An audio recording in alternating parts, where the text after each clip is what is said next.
अच्छा, जय हो ब्रजवासी।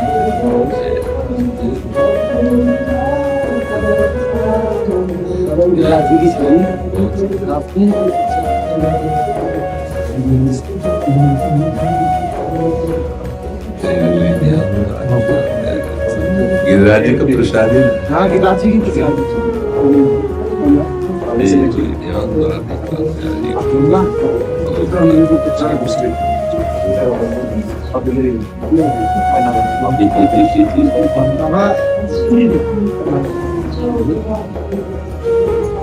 आप भगवत पार्षद हैं, सहज सहज कृपा करने आए।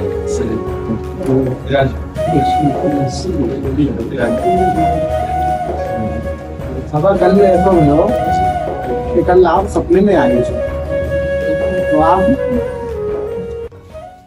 ये महारानी जू का खेल है, लाडली जू का। तो मैं सीधो, हाँ, उनका एक कुछ यंत्र है, वो जिधर दबा के जहाँ भेजना चाहती, जैसे आकर्षण करना चाहती, सारा। हमारा कुछ नहीं है वास्तविक। हम न पढ़े लिखे हैं, न हम कोई तपस्वी है, न हम कोई साधु महात्मा है। बस एक लाडली जू का भरोसा है, बस एक बात इतनी है। उन्हीं के बल से, उन्हीं का सब मेरे जैसे नहीं होता कि हमारा तो दिमाग पंचर है। ये ऐसा मार्ग है जहाँ बुद्धि काम नहीं करती। यहाँ बुद्धि में स्वयं लाडली जो आके बैठ जाती तक सब। तो जैसे आपका भाव है, तो लाडली जो ये रूप आपके हृदय में प्रकाशित करेंगे, आपको उपदेश दिला सकते हैं, आपको आदेश दे। ये सारा खेल उनका है। किसी को बुलाया नहीं जाता, किसी को निमंत्रण नहीं, किसी से कोई संबंध नहीं, और किसी से कोई द्रोह नहीं। जैसी लाडली जो लीला उनकी वैसे ही चल रही। हाँ, उनका सारा खेल। जीवन की सार्थकता बस इसी बात में है कि जिनकी वस्तु है उनको समर्पित कर दो बस। अगर हम प्रभु की वस्तु ना मानकर इस शरीर को हम अपनी भोग्य वस्तु या मैं ही मानता हूं, तो यही बंधन है।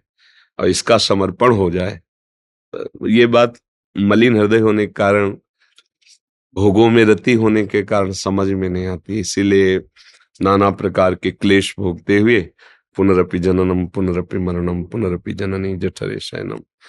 नहीं तो जैसे आप सामने ऐसे लाडली जी, लाल जू, ऐसा थोड़ी होता है कि जैसे आप सुनते हैं कि आए दर्शन दिए चले गए। ये ब्रज है, यहाँ के ठाकुर ऐसे नहीं है। यहाँ के एक बार बाह पकड़ ली तो साथ खेलते हैं। यहाँ के वो बस, यहाँ की कैसे बताओ, बस बताने लायक वाणी में सामर्थ्य थोड़ी होती है इसमें। बस निहाल कर देते हैं, प्रभु निहाल कर देते हैं। उन्हीं का बल, उन्हीं का सारा। हमारी एक एक वृत्ति जिस दिन उनके चरणों में समर्पित हो जाएगी, उस दिन समझ में आ जाएगा कि क्या खेल हो रहा है। बस ये अब हम अपने लोगों की वृत्ति तो विषयों ने आकर्षित कर ली, भोगों ने, शरीर संबंधियों ने। तो इनका प्यार, इनका लगता है कोई है भगवान, ऐसा नहीं। कोई भगवान है कोई, वो अपने भक्तों के लिए भगवान नहीं रहते। वो अपने भक्तों के साथ अगर उनका प्यार, उनका दुलार ना मिले तो जी नहीं सकते। क्योंकि जैसे संसार में है कि मेरे सगे संबंधी खान पान उसमें जी रहे, लेकिन जिसका जीवन ही केवल प्रभु है, वो कैसे जी सकता है उनके बिना। तो वही उनका जीवन बन जाते हैं। एक सेकेंड के लिए कभी प्रभु अलग नहीं होते। एक एक सेकेंड समझते, एक सेकेंड के लिए। जैसे हमारी श्वास रुक जाए तो प्राण निकल जाए ना, जैसे एक सेकेंड तद स्मरणेन परम व्याकुलते थी। ना उनका स्मरण रुकता है, और जहां स्मरण होता है वहां वो स्मरण रूप में ही समाये रहते हैं। ये जो बड़े बड़े भगवत प्रेमी महात्मा होते हैं ना, तो अब उनका केवल ढांचा होता है। जैसे मकान पे कोई आके जबरदस्ती कब्जा कर ले, रहने लगे, और नाम उसका लिखा है दूसरे का, मकान दूसरे का है, नाम दूसरे का लिखा है, लेकिन उसके अंदर अधिकार दूसरा कर ले। ऐसे ही भक्त का जीवन, प्रभु का जीवन, भक्त का ढांचा और प्रभु का राज्य, बस ये होता है। इसीलिए जैसे कई लोग होते हैं स्वप्न, हमें नहीं, हमारी सामर्थ्य नहीं, वो अपना कार्य स्वयं करते रहते हैं, अपने जनों के समीप जाकर के वैसा व्यवहार करना, वैसा उपदेश करना। एक बार हृदय से केवल प्रभु को स्वीकार कर ले तो कभी छोड़ते नहीं है। हमारे ठाकुर का, ब्रज के ठाकुर बहुत प्रेमी ठाकुर, भगवान के ही सब स्वरूप, यही अवतार लेते हैं, विविध अवतार इन्हीं के हैं, सब अवतारों के अवतारी भगवान हैं।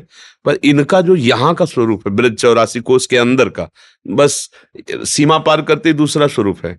मथुरा में भगवान जाते ही अनंत वैभव संपन्न हो जाते हैं तत्काल, सुदर्शन, कौमोदकी, चतुर्भुज, दिव्य ऐश्वर्य। लेकिन यहाँ कभी प्रवेश नहीं हुआ, न भगवान की कौमुदी गदा, न सुदर्शन का प्रवेश, और न दो भुजाएं और बढ़ाई हैं। यहाँ मुरली मनोहर ललित त्रिभंगी, हमारे लालन, हमारे प्राणाराध्य बन, यहाँ भगवान भगवान जैसे नहीं रहे, यहाँ अपने प्यारे बन के रहे। इसीलिए प्रेम देश है ब्रज 84 को। वो अपने सखाओं के साथ, अपने निजनों के साथ भगवान जैसी बातें नहीं करते, वो अपने प्यारे जैसी ही बात करते। इसीलिए इनसे प्यार होना कठिन है। यहाँ जो मुरली मनोहर ठाकुर का लीला विलास है वो इतना रहस्यमय है कि गीता गए भगवान से प्रेम होने में देर नहीं लगेगी, क्योंकि एक महावीर स्वरूप उनका, द्वारिकाधीश भगवान में भी। लेकिन अपने जो प्रेम स्वरूप ठाकुर जी है ना, इनका प्रेम, यहाँ का प्रेम देखो। अगर प्रेम प्राप्त होता तो उद्धव जी छक जाते वहीं मथुरा में, भगवान के समीप थे ना। इतना भी नहीं था यहाँ वाला। जब यहाँ आए, इसलिए भेजा ही था निज जन उद्धव जी को कि अभी कपड़ा बढ़िया है लेकिन रंगा नहीं है, जाओ रंग क्षेत्र है ब्रज, ब्रज में जाओ तो हमारे रंग में रंगोगे। भगवान के साथ रह रहे, भगवान की जूठन पा रहे, भगवान के वस्त्र पहन रहे, भगवत स्वरूप हैं, बृहस्पति जी के शिष्य हैं, ज्ञानियों में शिरोमणि है। लेकिन जहां रंग प्रेम रंग, तो वहां फिर बात। जब आए और यहाँ की ब्रज गोपियों से मिले, यहाँ की गायों को देखा, पक्षियों को देखा, तो जो यहाँ के पक्षियों में, गायों में, ग्वालों में, गोपियों में प्रेम, तब उद्धव जी का सारा ज्ञान फीका पड़ गया कि प्रभु के रहते हुए मैं ठगा गया। ये तो बात ही हमारे यहाँ जो पशु पक्षियों को प्राप्त है वो मुझे नहीं प्राप्त है। तभी ये नहीं कहा कि मुझे वृंदावन वास दो, ये कहा मुझे लता घास बना देना। मेरी योग्यता तो नहीं कि मैं मनुष्य रूप में रह पाऊं, मुझे कोई घास लता इन ब्रजवासियों की चरण धूलि पड़ेगी तो मुझे वो प्राप्त होगा जो आपके साथ रहने से प्राप्त नहीं हुआ, प्रभु के साथ रहने से वो प्राप्त नहीं हुआ, जो इस रज में प्रेमी जनों के संग रहने से प्राप्त। तो हमारे प्यारे, हमारी प्यारी जो, बस इनकी एक ही मांग है, अपनापन। मेरे मेरे प्रभु, मेरे लाडले, मेरे प्यारे, बस वो इतने रिझवार हैं, इतने कि बस लुट जाए, लुट जाए। अगर वो संभाले ना तो हृदय फट जाए। आनंद जिसे कहते हैं ना, हृदय आनंद से, दिल की ताकत नहीं कि सह सके। ये तो देखो मतलब कैसा रचा दिल है कि आपकी क्षमता से अधिक आपको सुख मिल जाए तो आप नहीं। एक गरीब आदमी को बोले 1 करोड़ की लॉटरी लग गई, वो भोग नहीं पाया, हृदय गति रुक गई उसकी, इतने में ही सुख में। ये परमानंद समुद्र प्रभु हैं। ये दिल एक 0 वाट का समझो, इतना हाई पावर प्रेम का फट जाएगा, इसकी हिम्मत ही नहीं। तभी सहत सहत बाढ़े भगत, कभी प्रतिकूलता कभी अनुकूलता। उसको जैसे कांच है और उस कांच को जब ठंडा गरम तो गोली के वार को सह जाता है, नहीं? जरा सा कंकड़ ऐसे मारो तो टूट जाएगा, और वही जब गरम ठंडा करके उसको पद्धति से, तो उससे क्या कहते, बुलेट प्रूफ। हम ज्यादा पढ़े लिखे तो है नहीं, बुलेट प्रूफ गोली वापस चली, समझ रहे ना?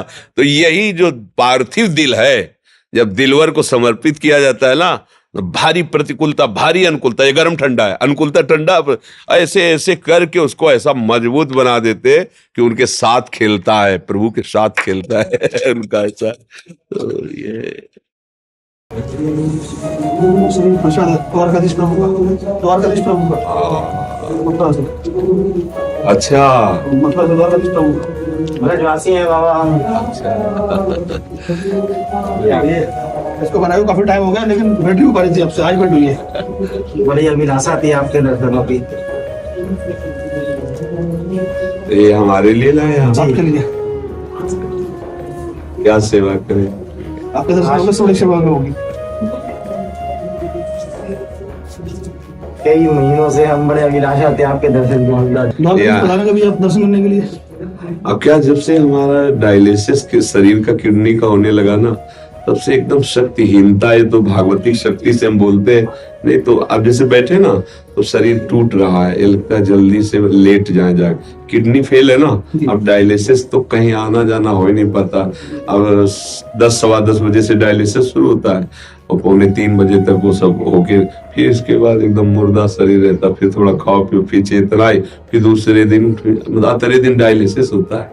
तो इस कारण नहीं तो ब्रज में जैसे बरसाना, गिरिराज जी, ऐसे दर्शन की तो जीवन ही यही है। पर अब मैंने आप 5 से 5 साल पहले आपके दर्शन किए थे, 5-6 साल पहले। जी मैं गद्दी पे बैठा हुआ था, जी जी आप परिक्रमा के हाँ, रास्ते की हाँ। लाइन थी। तो अब तो मतलब रोज का रोज शरीर क्षीण हो रहा है। जितनी सेवा श्री जी को लेनी है उतनी लाइन ब्रजवासियों को माला पहनाओ श्री जी का। और हमारे लायक जो भी सेवा हो, अब देख लो हम क्या कहें।